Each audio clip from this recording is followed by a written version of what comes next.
matin, Le témoin RMC. Il est 7h15 sur RMC et RMC Découverte. On est avec Mohamed. Bonjour Mohamed.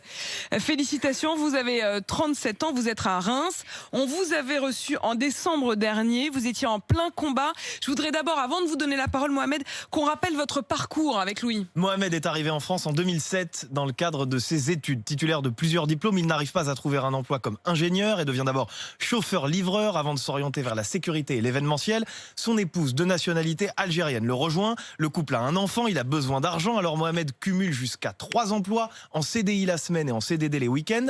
En 2018, sa demande de naturalisation est refusée par l'État français qui considère que le quota légal d'heures de travail a été dépassé.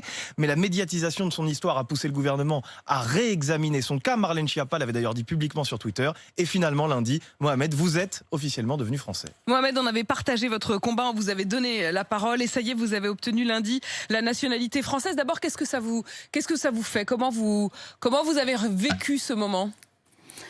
Bonjour Apolline de Malherbe. D'abord, merci de me recevoir aujourd'hui.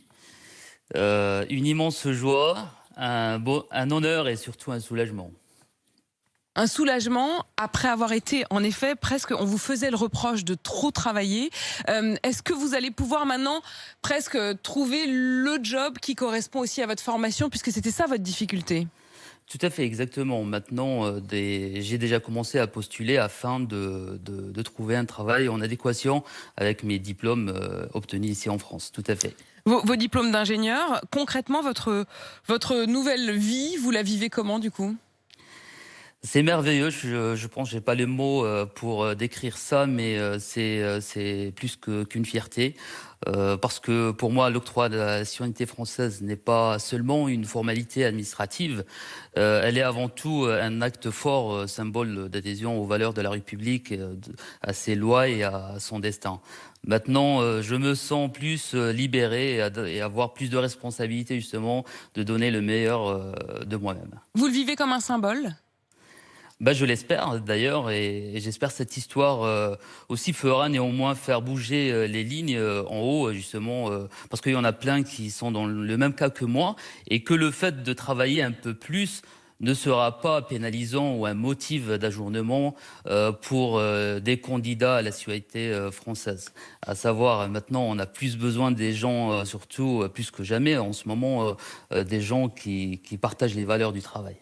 Qui partagent les valeurs du travail, le fait que votre histoire ait été à ce point. Alors c'est vrai que nous on a été ceux qui vous avons donné la parole sur RMC, mais d'autres s'en sont emparés ensuite. Marlène Schiappa, on le disait, la ministre déléguée à la citoyenneté, s'était dit ému de votre sort, le fait que ça ait pris une telle ampleur. Vous voyez aujourd'hui peut-être comme un modèle. Est-ce que vous avez envie de partager? Qu'est-ce que vous avez envie de dire à ceux qui sont peut-être dans votre situation, qui rêvent de devenir français et qui en fait travaillent trop?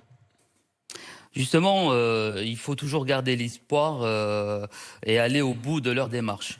Moi, j'ai eu de la chance de croiser un grand avocat au barreau de Reims qui s'appelle le maître Miravette et qui m'a redonné l'espoir parce qu'au départ, j'avais le sentiment d'être abattu par cette décision d'ajournement et maintenant, ça a payé. Donc, gardez espoir et ça va payer un jour.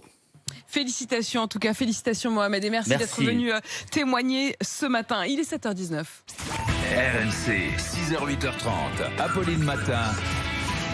Apolline de...